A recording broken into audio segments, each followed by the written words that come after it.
Today we're going to be talking about Tan Sau. Tan Sau is the second block you learn in Tengoku no Do, and as I stated before, every block and hand motion you're going to learn is based off of Wing Chun principles.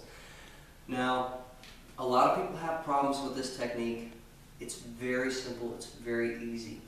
I'm going to explain it first, and then I'll tell you about some of the problems we have with it. So first, you're in your stance. You bring your hand up for Wu Sau, which is guarding hand.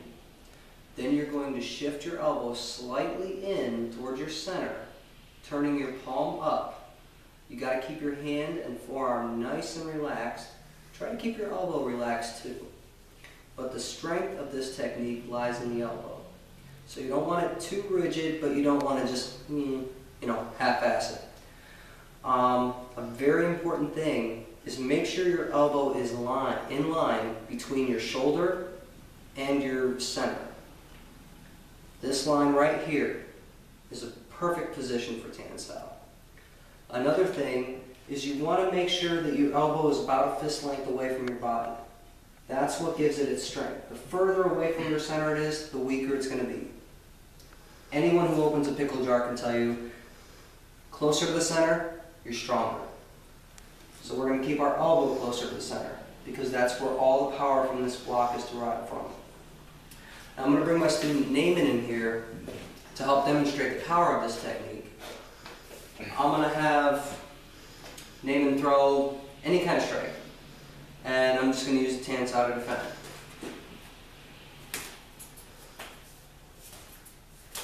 Okay, right here, when he pushes in, he's going to push in as hard as he can. My elbow is strong. Naaman's actually very, very much stronger than I am physically. But my skeletal structure is stronger than his arm. So just by keeping my fist length away, he's going to turn my body and push my body faster than he's going to turn my arm. So now, one thing about this block is hook punches. Do they work against them? Yes. Naaman throws a hard right hook. My elbow is slightly extended, but I still manage to defend. Very easy to do. Doesn't require strength. It also puts you in good position to do a number of techniques. For example, he throws his strike.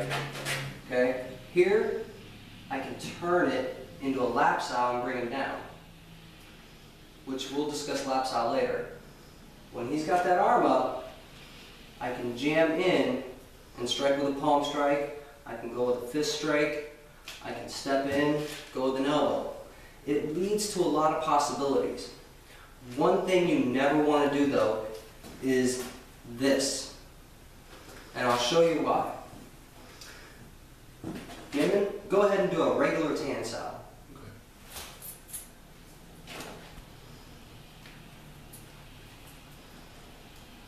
It's strong. Very hard to beat. Now, go ahead and do this. He's going to get hit. It weakens your arm because you're using the shoulder instead of the elbow. The shoulder is a muscle. The shoulder gets tired. It wears down. The elbow never gets tired. Very, very important. Another thing is a lot of people try to keep their hand tight when they do it. Keep it relaxed because it allows you to flow. For example, if Naaman's throwing a strike and he throws another strike and he throws another strike.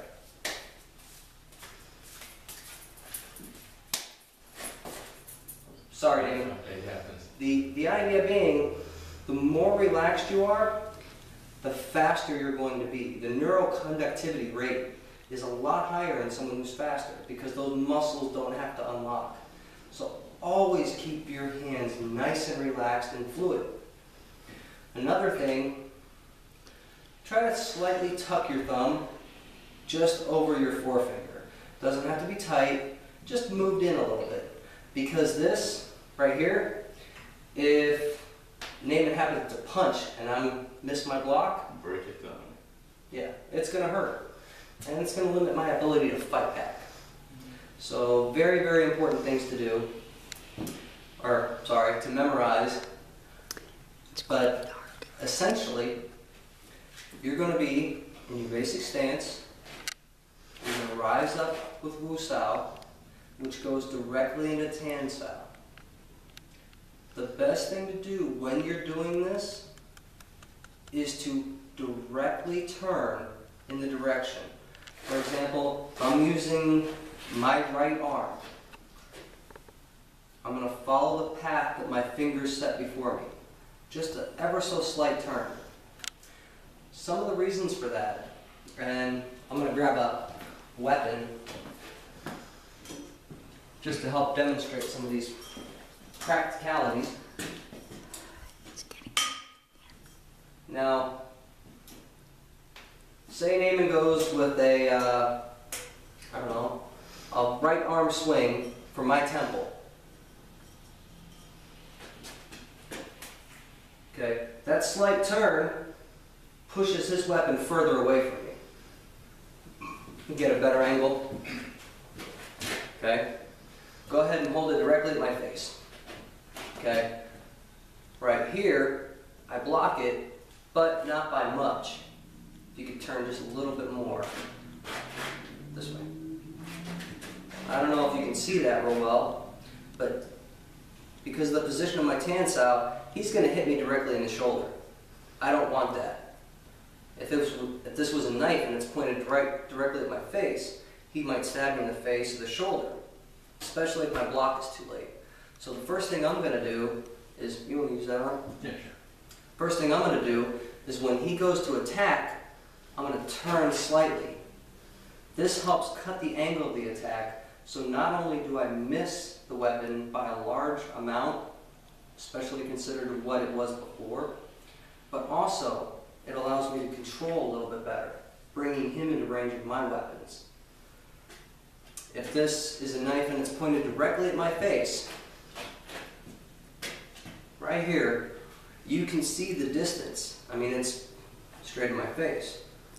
That slight body turn, followed by a Tan Sau, puts it all the way over here.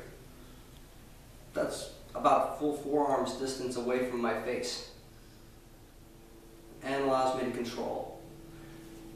Very, very important to always use a slight body turn first before using any of your blocks.